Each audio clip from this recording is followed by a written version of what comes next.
Atheist Nomads, episode 177, news for December 15, 2016.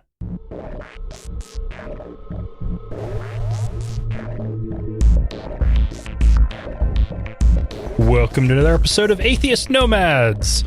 This is an adult podcast, so be warned. I am Dustin, and joining me as always is Wesley. Penis vagina. Hello, everybody. And Lauren won't be with us today, most likely. She might, but probably not. So, how have you been? Pretty good. I'm in a happy mood now, even though work was shit like usual. Oh. My package came in. Ooh. And yeah, it's got a whole bunch of SATA power connectors and ATX EPS pins, so I can make my own power cables for my power supply because I am shortening all my cables, and that is so the one person out there, probably just you, would know what I'm talking about. I don't know. Maybe there's a couple more, but yeah, I know what you're talking about. Yeah. I'm excited. I got my crimpers. I got everything ready. I got a bunch of silicone wire, so it's like all floppy and it'll like curve everywhere I want it to. I'm happy. My computer will be clean and pretty and tiny. Nice. Yeah. Wait, how tiny are you going? Well, it's the ITX. Okay. I mean, so you're doing a mini. Oh yeah. I mean, everything is here. Everything is, it runs. Shit. I've been downloading stuff on there. I got, 15 terabytes of 5 different hard drives in there. The GTX 1070 mini. It's a nice little system, actually. Nice. We're going to be playing games on it really soon. Cool. Yeah, for Christmas, Lauren and I decided to, instead of buying presents for each other, we bought presents for the house together. Nice. So we got a Echo Dot and Harmony Home Hub. Okay. So we can walk into the living room and say, Alexa, turn on the living room, and the lights come on. And then we can say, Alexa, turn on the PS3. And the TV turns on, the sound system turns on, the PS3 turns on, all the inputs get set correctly. Oh, it's nice. Sounds like a little Logitech Harmony remote. Just everything's it's the remote without the remote. Yeah. So you can run it from the app on your phone. So like once it's actually running, Alexa can't tell Harmony to do anything. Yeah. You have to then switch to your phone and the app. And the thing with home automation is it's not more convenient. Like when it's just you're talking about lights. If you have the choice between flipping a switch on the wall and pulling out your phone, unlocking it, opening up the app, and then turning it on, that is more work. But when you can say, Alexa, turn on the floor lamp, that's easy. That's nice. And we're finally pretty fucking slick. Yeah, we're finally reaching the point with the home automation that it's getting pretty cool. Pretty cool. All right. Yeah. I have to look into that. But we should probably go ahead and jump into dusting off the degree. Oh, boy. And since we are in the holiday season, the next week's episode is going to be all about the war on Christmas. And so the dusting off the degree segment will be kind of focused on that. In particular, the question of, is Christmas even a Christian holiday? Yeah, but today we're going to talk about the story of Christmas. Yay. Yeah, the Christmas story that everybody pictures is that while Mary was pregnant with Jesus, she had to go with Joseph from their home in Nazareth down to Bethlehem, of course, traveling on a donkey. And then once they got there wasn't room in the inn, so they had to stay in a manger where she gave birth to Jesus. And then the wise men from the east and the shepherds from the surrounding hills came and paid homage.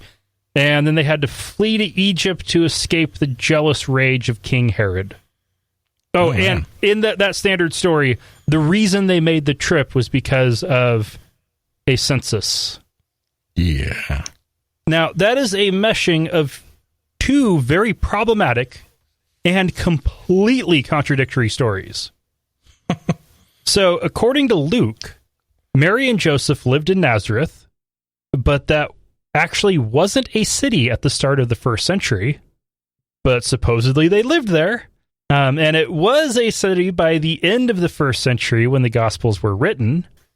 They then traveled to Bethlehem so that Joseph could be registered for the census in his ancestral home by the order of the Syrian governor Quirinius. And while Quirinius did take a census, this was for tax purposes, and the only thing anybody cares about in a tax census or any other census is where you live now. Sounding fishy already. Yeah. So the whole reason for the trip to return to his ancestral home is completely bonkers. And that would be like, so this would seriously be as bad as me needing to go to New Jersey for a census, despite the fact my family left that state in the 1830s. Yeah, it's that ridiculous.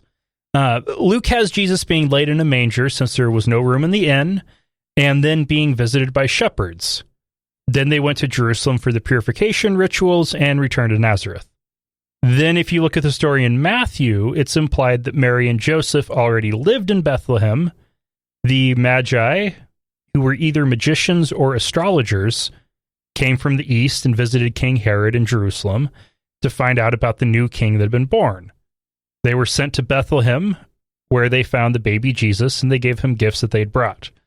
Then an angel warns Joseph to flee, so they go to Egypt, and Herod kills all the baby boys, an atrocity that definitely did not happen. And then once Herod died, they moved to Nazareth, since Herod's son was still in charge in Judea, so they couldn't go home. In other words, they couldn't go back to Bethlehem. You can never go home. Yeah. So for starters, both of these stories have historical events that didn't happen. Okay. Herod was a brutal king and did a lot of terrible things, but slaughtering all of the boys under 2, Josephus would have definitely written about this, and he didn't. And for Luke's story, nobody would ever have a census where people's families are from, especially having them cross provincial borders, since Judea and Galilee were completely different administrative regions in the Roman Empire. Even if you did want to know where they're from, why would you make them go there? I mean, just say, okay, Wesley, he lives in Tacoma now, but he's from Oakland. Okay, that's it. Write it down. Yeah. Okay. Like in current censuses that like the U.S. does. Yeah. The main focus is, where do you live now? They always ask, where were you born? Yeah. But they don't make you travel there every 12 years. Yeah. 10. Every 10 years. 10, sorry. Yeah, but they don't make you go back. Next we have conflicting timelines. Herod, king of Judea, died in 4 BCE. His son Archelaus was ruling over Judea when Mary and Joseph returned from Egypt in Matthew's story, and he was deposed and exiled to France in 6 CE. France? France. Wow. Gaul at the time. Okay. And then at that point, Judea was converted to a Roman province and placed loosely under the authority of the governor of Syria, who was actually Quirinius, from Luke's version of the story. And Quirinius took office in 6 CE. This is about 9 years after Herod died. About 10 years after Jesus would have needed to have been born to make Matthew's story work even a little bit. Well, one of the things I remember about Matthew is he talks about the destruction of the Jewish temple, doesn't he? Which happened in 70-ish? 69. He talks. He has Jesus prophesying that the temple would be destroyed. Okay, yeah, but I thought he talked about the temple. The temple was it happened in the past for him, for Luke, for Matthew. No, he's writing it as if it is he's writing it in enough detail that obviously it already happened. Okay. But so he's writing it as a prophecy that Jesus made 40 years before. Right. And Luke cribs a lot of stuff from Matthew. So you know that Luke came after Matthew. Matthew and Luke had common sources. Right. Mark, so that's Matthew and Luke were written around the same time. There isn't really any evidence that Matthew or Luke were drawing off of each other's book. They were definitely copying from Mark, and everything else that is in common between them is thought to be from Q. Okay. Unknown collection of sayings. They both came well after Jesus was supposed to be around. Oh yeah, there's no written records of, like, even if you go with the most generous of like conservative Christian dating, the earliest writing about Jesus would have been 20 years after his death. Yeah. So 50 plus, the year 50 plus. Around the year 50, and that was Pauline epistles that don't even necessarily make Jesus sound like a person. Yeah. Okay. But yeah, so these timelines, they're literally, there's a decade gap between the two stories. Like, very clearly dated events that happened a decade apart. That's a huge discrepancy, especially when you're talking about the life of somebody that supposedly lived 33 years. And you've got, when his life happened, a 10-year gap between that. That's huge. So huge. And both of these stories, yeah, they talk about events that didn't happen. The only thing these two stories have in common is that Jesus was born. And even that has reasonable grounds for doubt. It just sounds all kind of weird and backwards. I mean, why would you do all this stuff? Why would you make entire countries, entire populations travel, tens, maybe hundreds of miles? Yeah, and oh man, what's crazy is they in my theology classes, they taught us about some of the contradictions in the Bible, in particular with the Gospels. And this is one that they touched on the dating. But when I was in college, home for Christmas, wanting to make Christmas a little bit more of a religious holiday, a bit of a throw forward for next week, I decided I wanted to read the Christmas story. And I opened up the Bible, and I turned to Matthew, who's like, no, this isn't the story. And then I turned to Luke, and was like, no, this isn't the story. I was like, God damn it. So I went with reading from Luke, because at least it has the most detail. Yeah. So anyway, let's go ahead and take our first break, and then we'll be back with news. Atheist Nomads is proudly brought to you by Archway Hosting.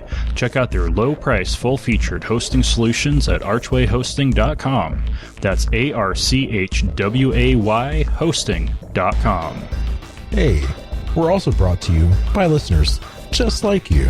Find out how you can become a patron at patreon.com/atheist nomads. That's patreon.com/atheist nomads.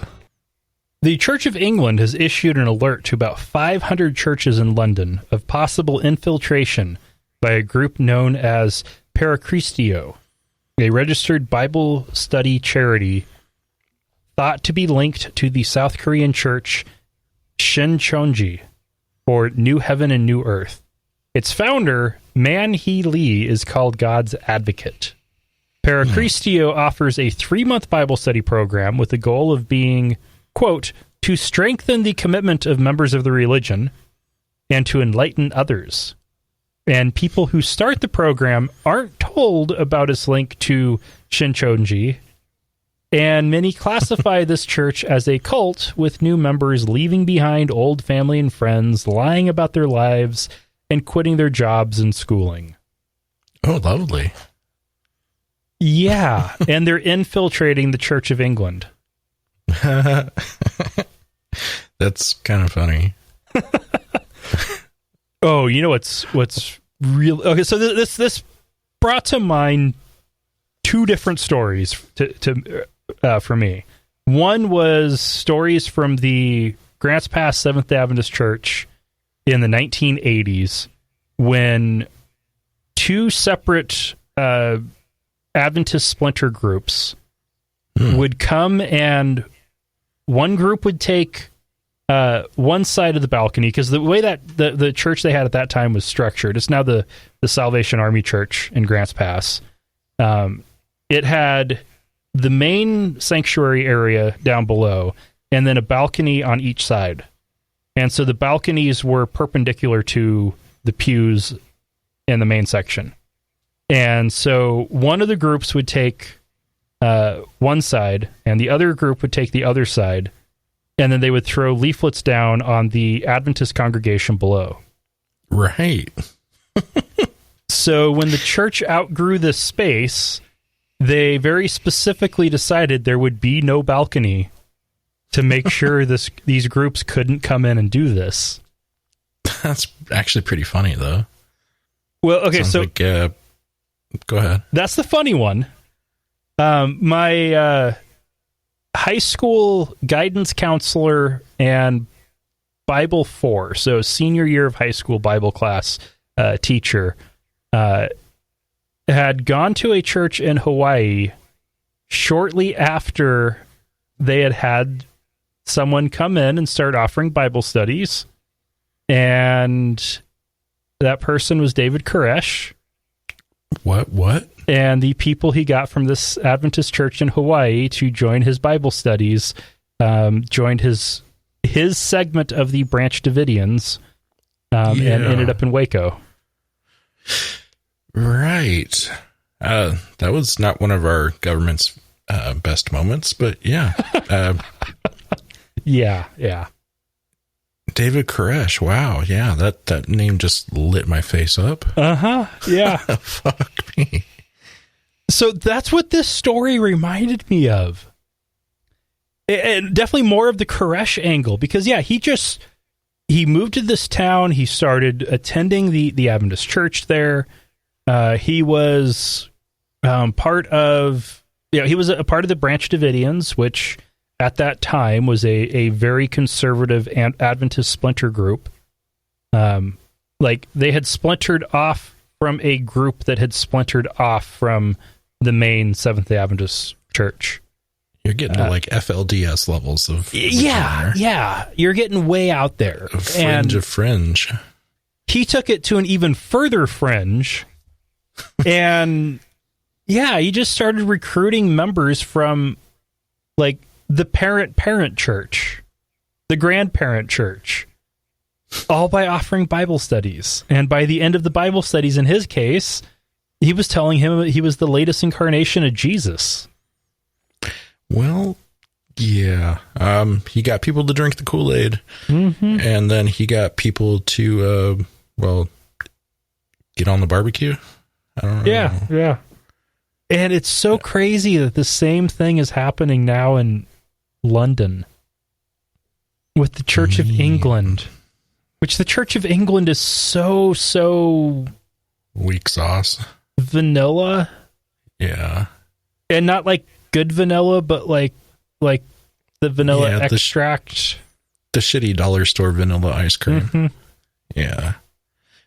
It doesn't even taste cold and vanilla. It's like dry and dusty. Oh, the direction I was going with the vanilla was the stuff we picked up in Mexico. Really? I would think they would have good vanilla.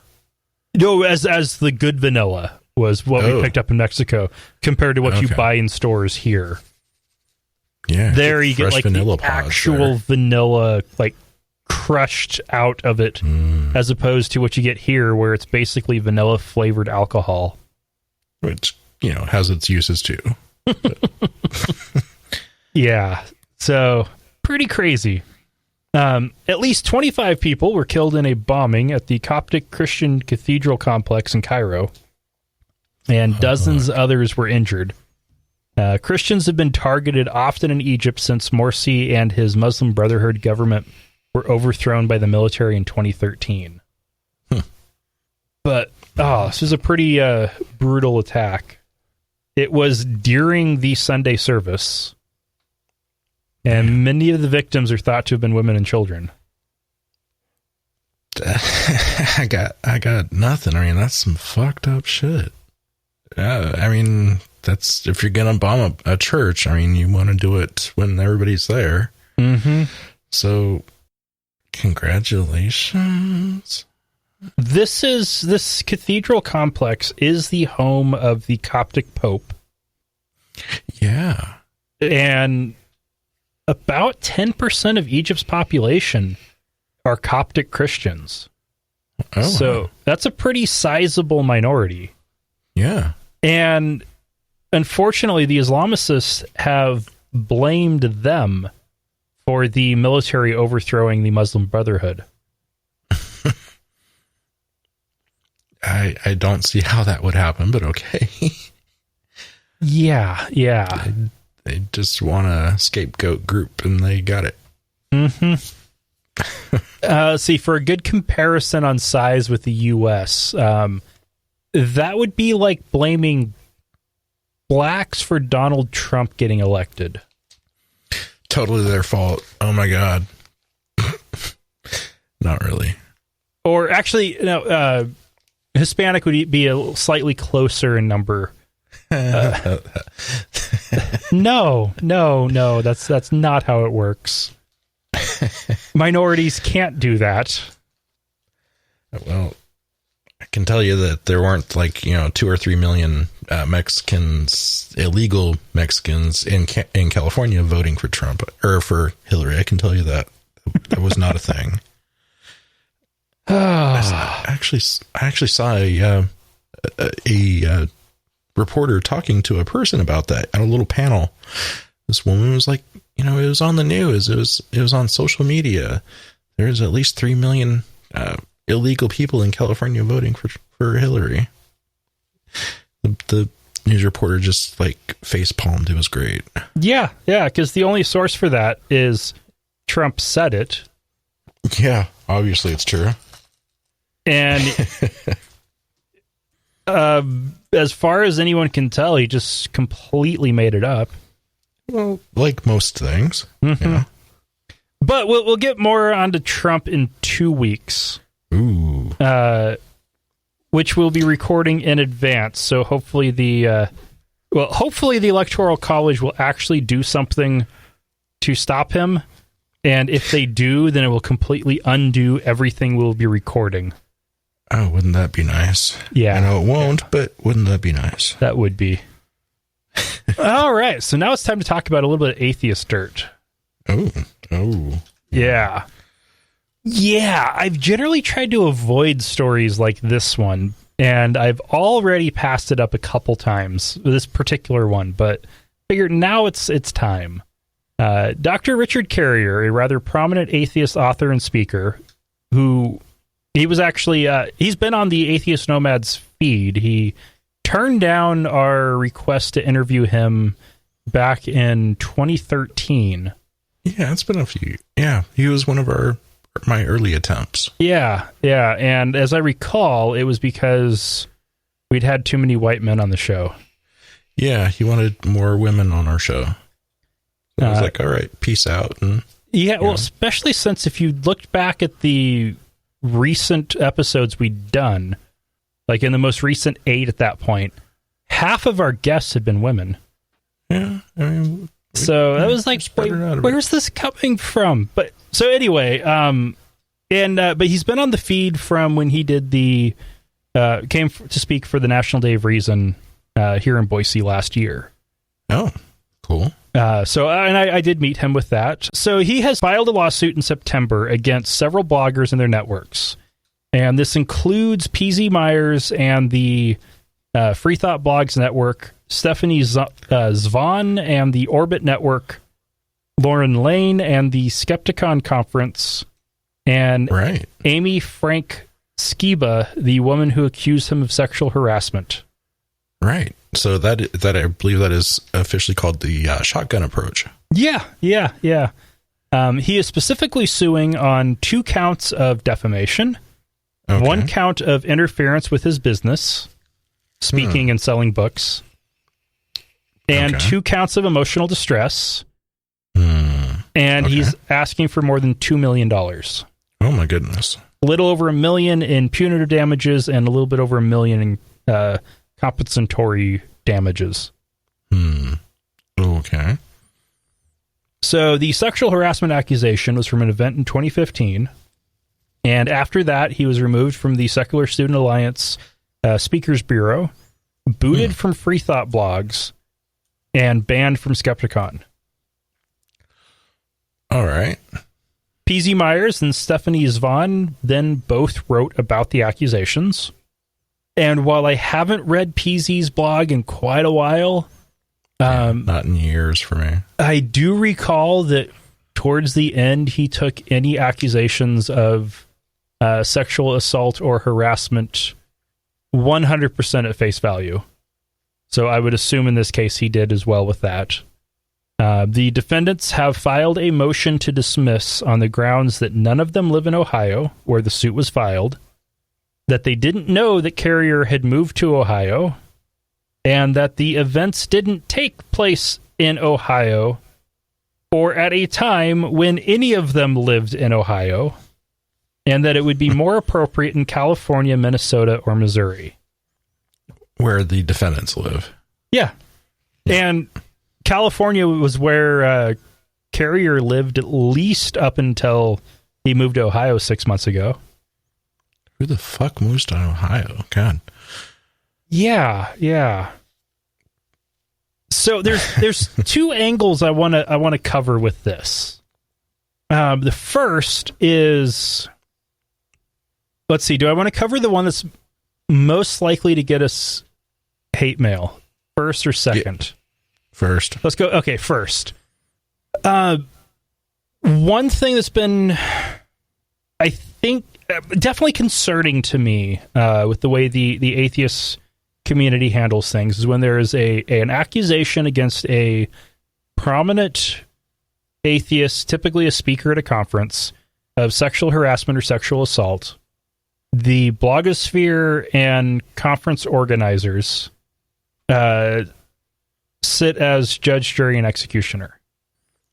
And I'm not aware of a single case of anything like this actually being turned over to the police and going through proper legal channels and due process.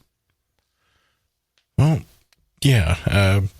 It's a trial by a court of public opinion, and that's about it.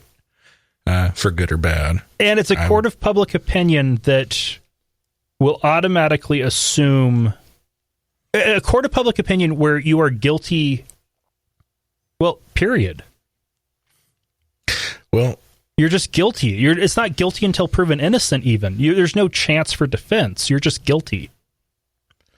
I mean, Carrier always came off rather harsh and abrasive from the talk that I've seen him give.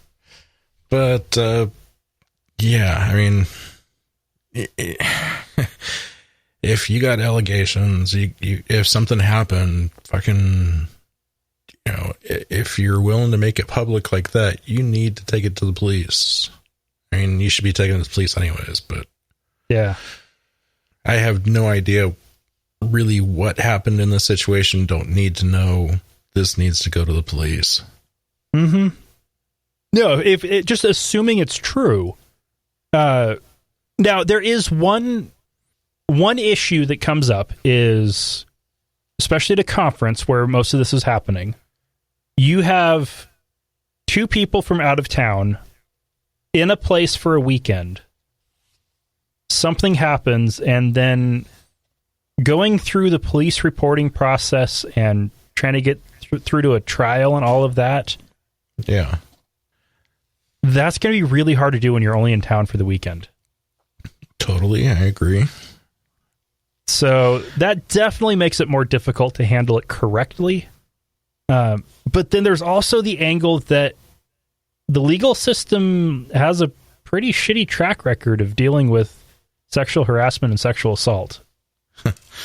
Yeah. I mean, a really shitty track record. And a third sub-angle I want to cover on this, with the first part, is if this was a church and a pastor was getting accused of sexual harassment or sexual assault. And in the case of Carrier, it definitely appears like the accusations were all sexual harassment. And I haven't bothered digging in too deep because, honestly, I don't care. It's not that I don't care whether or not he's a terrible person. It's honestly, I don't care about Richard Carrier. Well, I'm not on the jury. It's not my job to judge this person, but he should be brought to justice. But if it was if it was a church and a pastor had been sexually harassing church members, and the church didn't fire that pastor, we would be bitching about that church. Oh, damn right we would. And if that case wasn't turned over to the police, we would also be bitching about that. Like, we just a couple of weeks ago covered a story from Britain where the police weren't doing anything, but the pastor was at least temporarily fired from the Church of England. And that was bullshit. But because we don't have, in the atheist community, a formal organizational structure, you don't have staff, you don't have paid clergy, so you don't have the staff, and you don't have those ways of dealing with misconduct. The only option is to blacklist people from conferences and the Secular Student Alliance Speakers Bureau. Because that's definitely one where I think you need to err on the side of caution. Definitely err on the side of the accusations, because you don't want to be sending somebody who's been accused of either sexual harassment or assault. You don't want to be sending that person to college campuses. No. All right, so okay, covered that angle. And as I'm sure you can all tell, I am conflicted as to what's the right way to deal with these situations. And I'm pretty confident that the atheist community is not handling them correctly, but I don't know what correct would really be, other than using proper legal channels. The other is the fact that, holy shit, that's quite the slap suit.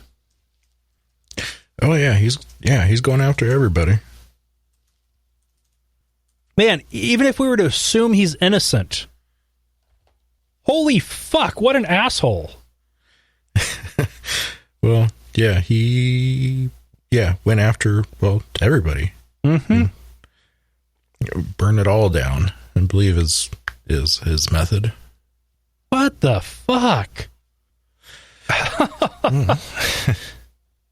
And the thing with slap suits like this is, okay, the odds of him actually being able to collect more than $2 million. Zero. And of course, it's going to be plus lawyers' fees. No, that's not going to be able to happen. Fucking PZ. I mean, he hasn't even been big for years, and he's living off his professor salary at a small teaching college. Yeah, that's not a big salary. And he's probably like the highest paid person around on this in this slap suit. Mm-hmm. So what he would basically be getting is Free Thought Blogs and Orbit Network being shut down, Skepticon getting shut down, and everybody's wages garnished. Yeah, hooray. So that is insane. And the fact that he sued in Ohio. Yeah, kind of a dick move. I mean, sure, it's close for him now, but it's not relevant in any other way. No, and Ohio has specific rules that if what you're doing, reading from Hemmett's write-up about this, he has to show that the defendants caused a tortuous injury in this state, as in Ohio, by doing something out of state with the purpose of injuring someone, with the reasonable expectation that someone would be injured in Ohio. Wow. Sounds like the complete opposite of like any of the West Texas courts where people like to patent troll at. Mm-hmm. So he's even sued in the wrong place to help himself. That's the worst place he could do it. Yeah, because the injury wasn't in the state, and it wasn't done with the purpose of injuring someone, and there was no expectation that somebody would be injured in Ohio. None of them knew that Carrier was going to be moving to Ohio. So that's just crazy. And when you're filing a lawsuit, I've been listening to Open Arguments, and I've been learning nice little nuggets about the law. If you're going to be filing a lawsuit with people in multiple states, you do it in federal court. Because then it's fair. Because if someone in Idaho sues somebody in California in an Idaho court, Idaho is going to... The judge has a higher chance of being deferential to the Idahoan and prejudiced against the Californian than a federal judge would be. But okay, I think we've talked about that way too much. Let's go ahead and take another break. And then we get to talk about abortions. Yay! We love hearing from our listeners. You can email us at contact@atheistnomads.com, tweet us at atheistnomads, send us a message on our Facebook page at facebook.com/atheistnomads, or better yet, call us and leave us a message at 541-203-0666. We might even play it on the show. You can also help us out by leaving us a review on iTunes, Stitcher, or your podcast directory of choice. A new Texas law is set to go in effect on December 19, requiring that embryonic and fetal tissue from abortions and miscarriages in medical clinics to be buried or cremated.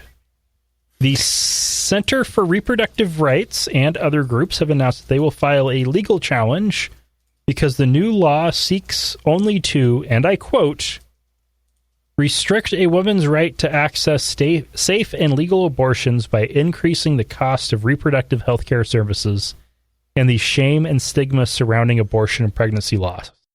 Texas Governor Greg Abbott approved the legislation, saying that fetal tissue remains should not be treated like medical waste and disposed of in landfills. Right. Well, every blood clot that gets flushed down the toilet ought to get a burial too. Oh, no, that only applies if it's in a clinic. Yeah. I'm just saying it ought to be. Yeah. If you have a fish in the house, then you're golden because you already have that little fishy scoop thing for your fish tank. Just go in there to the toilet, pull it out, give it a proper burial. Sure. Because, fair for one is fair for all. Yeah, and the fact that it includes embryonic tissue, at the point that it's an embryo, we're talking a cluster of cells. Yeah. That's why I called it a clot. Closer to a clot than even a tumor. And definitely closer to either of those than a human. Yeah. This is just like, okay, at the point that you're dealing with like late term abortions, I could almost get it. But in those cases, that's always a wanted or at least accepted pregnancy, and generally there's a lot of attachment. And like my friend who had a late term abortion, she has her fetus's cremated remains on a shelf. Oh, wow. She did that because it was a painful, terrible experience. Her baby died. And it was because the fetus was not viable. And so she made the choice to end it then, as opposed to being life support for an additional 2 months on a corpse. And so, yeah, in cases where it actually makes sense, it's already going to be happening. But when it's barely much more than a clump of cells, when it's the size of a bean or your thumb, that's ridiculous. Yeah, no. This is trying to ban abortion by greatly increasing the cost. Well, and also shaming the women even more. Mm-hmm. Like, oh, then you're going to have to, I'm assuming you're going to have to go to a mortuary of some sort and, talk with a mortician or, the, whatever person at the mortuary that, is going to, cremate your remains. Mm-hmm. I've been through the process recently. It takes time. There's a lot of paperwork, and it costs, at least in LA, the cheapest price was $800 for a cremation. And those ovens aren't the cleanest thing, so not all of who's on your mantle is who you think it is. And if all you're putting in is something the size of a bean, yeah, good luck. That's not worth firing up the kiln. Yeah. Holy shit. And okay, $800 just to get the cheapest cremation possible. That doesn't cover what you then do with the remains. More than likely an urn, because, this isn't the Big Lebowski. You're not bringing in a coffee can. Just putting that out there. Oh, the plastic urns are cheap. But what I mean is, like, if you want to then bury the remains, that's going to add thousands. This is just about making it as difficult as possible. And it's bullshit. The financial burden on poor women and the slut shaming for, all women. Yeah. Great. No. And this is Texas, where they've already shut down as many abortion clinics as they can, making it there's only like a handful, I think, in that massive state. Which already makes it incredibly expensive to get an abortion there. And all this is going to do is further make it difficult for women to get safe and legal abortions and increase the number of at-home backdoor coat hanger or illegal drugs from Mexico abortions. Or which getting your loving boyfriend to, baseball bat you in the stomach. In some parts of Texas, there's already reports of women crossing into Mexico to get abortion drugs. Oh, and self-administer. It's not safe to be self-administering, though. I'm not saying it is, but at least they're not sitting down taking it. Yeah. I don't know. But all this does is make it less safe. Oh yeah, completely. Which brings us to the Satanists. Oh yeah. So in addition to Texas's new abortion law, Ohio has a new one that Wesley will be providing more detail on a little bit later. Yep. That was going to be prohibiting abortions, as it was approved by the legislature, would prohibit abortions when there was a fetal heartbeat or the OBGYN thinks that there's fetal pole cardiac activity. Good God, man. So which just basically heartbeat? Which means, that's not even a heartbeat. That's basically cardiac stem cells are starting to fire. Oh, goodness. So that would have the potential to have stopped abortions at either the 6-week mark or 20-week mark, depending on which rule was actually applied. Cell contractions. Yeah, basically. And in response, the Satanic Temple has declared that their members are exempt from both of these rules since it goes against their sincerely held religious beliefs, and making them follow it, along with the informed consent laws around abortions, violates their RFRA rights. Hooray. Yeah, Lucien Greaves is a badass. Mm-hmm. Our tenets assert bodily autonomy and uphold science as the arbiter of claims over what is true, to which we give deference in our decisions. As the Ohio bill is imposed for no medical purpose and presents no compelling state interest, it is simply a violation of our free exercise. We will fight back against it, and we will very likely prevail, says Greaves. Yeah. And yeah, the TST's got a well-established history of defying laws and, well, winning.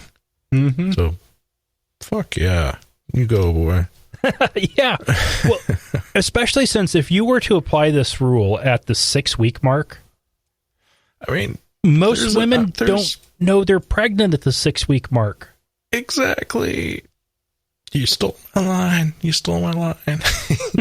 Yeah, seriously. I mean, unless you're like hunting and trying to get pregnant, you're not looking for signs and symptoms. I mean, 6 weeks is easy to have a whoopsie. You're like, hey, holy shit, I'm pregnant. Yeah. You know, after 6 weeks. Like the 6-week mark is about the point where, yeah, it might be justified to go and get a home pregnancy test. Maybe. If you're worried. If you're really worried. I missed my period, or, you know, I just thought I had the flu. Yeah. And so you're puking, you know, something, you know, that it's not that hard to go past 6 weeks. Yeah. And yes, I know we're both men, but totally. Yeah. Okay. I'm so mansplain like a motherfucker. Wesley, what actually happened with this Ohio bill? Well, Republican Governor John Kasich, that lovely man. I didn't think I would ever be able to have a positive-ish sentence with him and abortion in one sentence, and it actually kind of happened a little bit. So yeah, he totally signed in a 20-week abortion ban into law on Tuesday, but vetoed the stricter bit that would have forbidden the procedure once a fetal heartbeat can be detected. So again, at about 6 weeks. So hooray.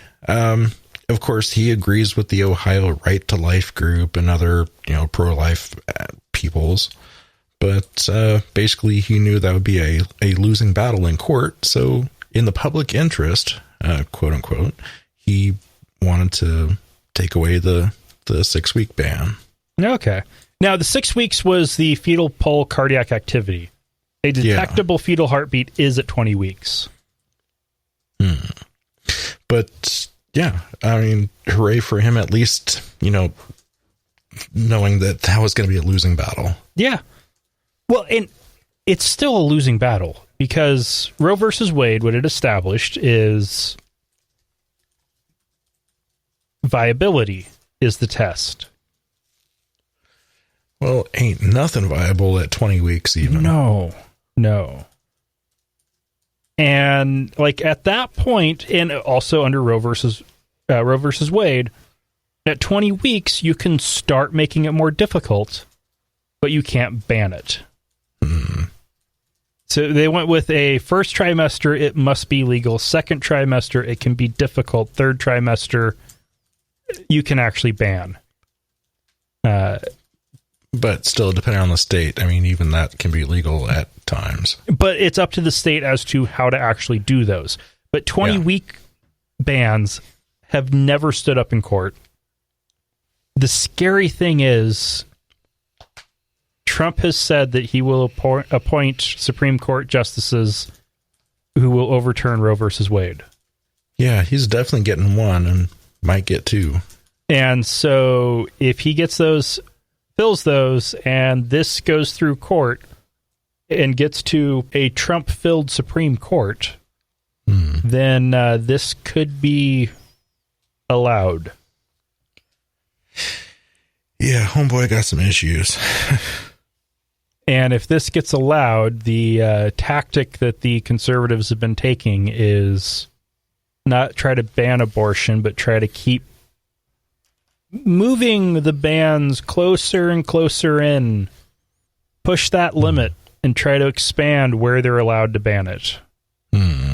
The Oklahoma Supreme Court struck down on Tuesday a state law requiring doctors who perform abortions to have admitting privileges to a hospital near their clinic, which the court said this places an undue burden on women's access to abortion. So fucking A, that's awesome. Very nice. Yeah. In Oklahoma, who would have thunk it? Shit. So this is going against the 2014 law that basically they got put on the books, and it's really good to see something like this in place. That reason finally triumphed over dickheads. Yeah, a Texas law like this got struck down by the Supreme Court this year. But the only time where it makes sense to require admitting privileges is for delivering babies, not abortions. No. I mean, you got doctors in these clinics. I mean, it just seems kind of odd that you would need to have a doctor have a dual set of credentials. Yeah. I mean, that can't be cheap. That can't be easy to have happen. I mean, well, admitting privileges aren't too terribly difficult normally, but if the nearest hospital is a Catholic hospital, they're not going to want an abortion doctor those privileges. Yeah. Mm. So good for the Oklahoma Supreme Court. All right, let's go ahead and take our last break, and then we have some science. If you like the show, consider giving us some financial support. We make it really easy with one-time donations or to support us on a per-episode, monthly, or even annual basis using PayPal or Patreon. Find out more at atheistnomads.com. Use the links on the right side of the page. $1 an episode is all we ask. Please, think of the kittens. All right. Philip Meitner-Rocker, an evolutionary biologist at the University of Vienna, wrote a paper recently hypothesizing that the increased prevalence of C-sections is causing human evolution. And if you are noticing a theme that we are talking about women and reproductive stuff, this is purely accidental. Totally. But we're just trying to piss off all of you women haters out there. I don't know. Well, we've found that when we do a few stories about Black people getting killed, we get feedback about why are we focusing on race so much. If we do several stories in consecutive or like almost consecutive episodes about gay rights issues, we get feedback. So that's great. Yeah.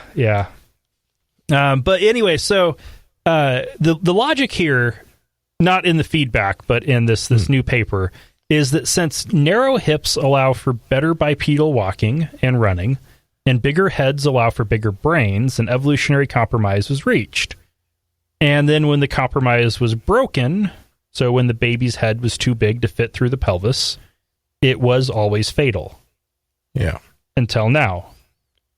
And add to it the fact that 30% of all births in the U.S. are by C-section, a number that keeps going up, and he thinks that this is evolution in action. I can actually kind of see this, understand this. I'm not saying it's right, but I can see where his logic is heading. And we're turning into bulldogs, British bulldogs. Yeah. You know, you basically, they're bred to have really massive fucking slobbery heads, so they won't, bulldog mommies can't fit those babies out of their vaginas. So they have to be C-sectioned. Now, okay, so I can also see this as being plausible. The battle for better bipedalism, and we kind of reached that at least near peak. About 2 million years ago, I think, and bigger brains. There was an awkward point where it reached the point where giving birth required help. But fortunately, human brains had gotten big enough, or at least hominid brains had gotten big enough, that the social structure was large enough that help could be actually given. And opposable thumbs helped with that. So women who had already been through it could help deliver babies.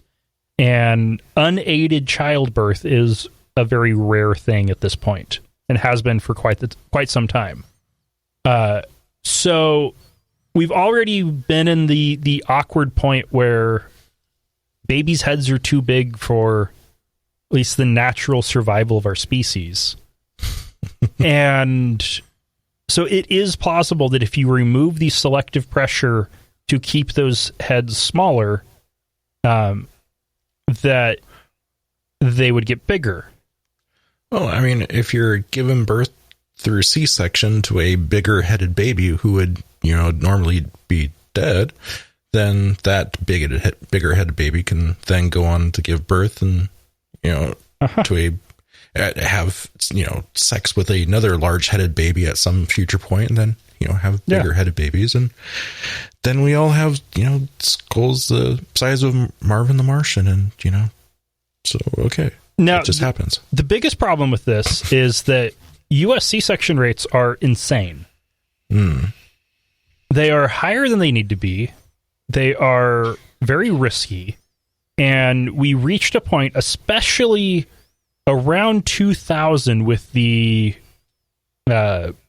malpractice lawsuit craze that was going on, that created a scenario where doctors have become way too risk adverse, and if they think there's complication, they go straight to C-section. Even if it's not needed. There was also that the until just recently, where it's finally starting to get challenged, it was assumed that if a woman had had a C-section before, that all future deliveries must be by C-section. Wow. And the evidence doesn't back that up. And there are women now having babies in the U.S. vaginally who had them by C-section before. And so the U.S. C-section numbers are artificially high. And if we could get those numbers down to a more reasonable point, I think we might have a little better... I think some of this effect that he's seeing might go away. Well, goodness. Yeah. And for this last one, it's another one where it's a paper with more speculation than research, which is always disappointing to see, but so worth talking about. David Journeau, an evolutionary biologist at the University of Toulouse, France, thinks that there needs to be more clinical trials on both sexes, in particular, looking at how viruses and other pathogens affect men versus women. And he is convinced that, and there is some evidence to back up some of this, that viruses tend to be harder on men than on women. The flu, man flu meme, there's some evidence that there might be something to it, that men have worse symptoms on average of the flu than women, and that it's not just that men are pansies and women are tough. It might actually be that women get over it easier and have lighter symptoms than men. I'm totally using this excuse at work. But there's also viruses that cause cancer. At least with several of them, they are more likely to cause cancer with men infected by the virus than women infected by the virus. Really? And I was thinking about HPV, and that one hits women hard. And men get cancer from it at a much higher rate. Do they really? Holy shit. It's just harder to... cervical cancer is almost 100% caused by HPV. So you can definitely say that, yes, that cancer was caused by that virus. Throat and mouth cancer in men, anal cancer as well. Yeah. The rate, the leading cause of throat cancer in men now is HPV. Huh. Not smoking. Oh, goddamn. And when it is caused by HPV and the man is a smoker, it ends up being a lot worse than either one on its own. And so, yeah, the story is that, HPV gives women cancer. It's just because people aren't talking yet about, and it's harder to isolate the male HPV cancers. But what's really interesting with this one, so anyway, the standard hypothesis on it is that the difference is hormones. Testosterone is a immunosuppressant, and estrogen is an immune system booster. And so the leading hypothesis is that women have better immune systems because of hormones. This guy thinks that no, viruses are evolving to go easier on women than on men because women can pass infections onto their children during pregnancy, birth, and breastfeeding. I think they could have also made the argument that women are also more likely to be caring for children while sick than men are, and as a result would have more opportunities to pass on the infection. So he's saying that there's an evolutionary pressure on viruses to be less harmful to women. And there actually is a plausible methodology for that, a pathway for it, in that viruses that are stronger, that aren't negatively affected by testosterone, wouldn't have any selective pressure on them either way. Whereas viruses that are weakened by estrogen could be spread by women to their children. And that could provide a selective pressure. However, there's no evidence to back it up.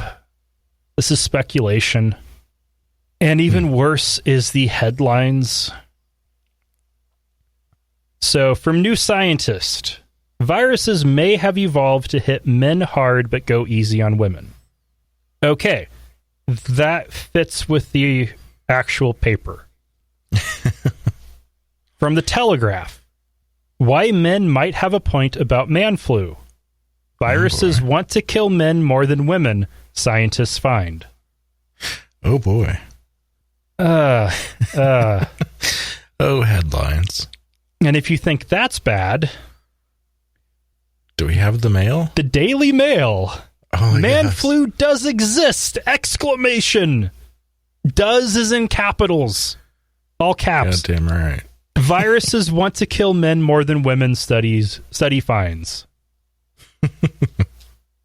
No. This is not a study. This is a paper suggesting a new hypothesis to explain established, or at least established trends. It's a new attempt at explaining the evidence that exists. And starting off with man flu does exist? You're missing the point. God damn. Oh, that's cute. Come on. You can always count on like the Daily Mail for like fucking awesome headlines. And that one actually kind of let me down. I was hoping for something really attention grabbing. Like usually they put the entire story up in their title. It's great. Well, the Daily Mail and Telegraph kind of did. Man flu and viruses want to kill men more than women. That's kind of the whole story.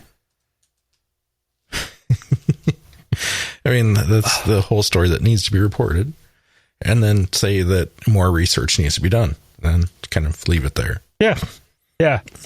This is a new hypothesis that goes against the conventional hypothesis, both of which need more research. And man flu is hypothesized, but still needs more research. But it sounds cute.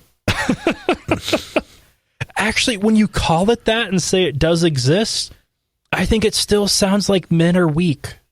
Yeah. I mean, I'm just waiting for, that annoying ass coworker to walk up. Oh, somebody's got a case of the Mondays. It's kind of the same thing. It just makes me feel dirty. Like, yeah. God damn. I know I'm fucking weak and pathetic, but still, I do well enough on my own, making that. So I don't need your help. Thanks. Fuck. All right. No new feedback and no new patrons. All right. Better luck next time. Yep. And realistically, since we're recording again in a few days for the next 2 episodes, hopefully better luck in a few weeks. And okay, there is new feedback, but I'm saving it for the next episode. All right, fair enough. Because it's specifically asking what... Well, actually, I will read it since I answer it in the next episode. I don't have that open. It was from Acroats asking what I was taught to say about Santa in college. Don't give him any hints. These are our teasers for next week. All right, fine. Mm-hmm.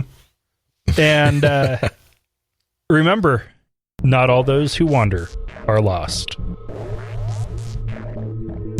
Thank you for listening to another episode of Atheist Nomads.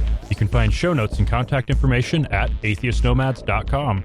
Follow us on Twitter at Atheist Nomads, and like us on Facebook at facebook.com/Atheist Nomads. Please subscribe to the show in iTunes, Stitcher, or your podcatcher of choice, and while you're there, feel free to leave us a review.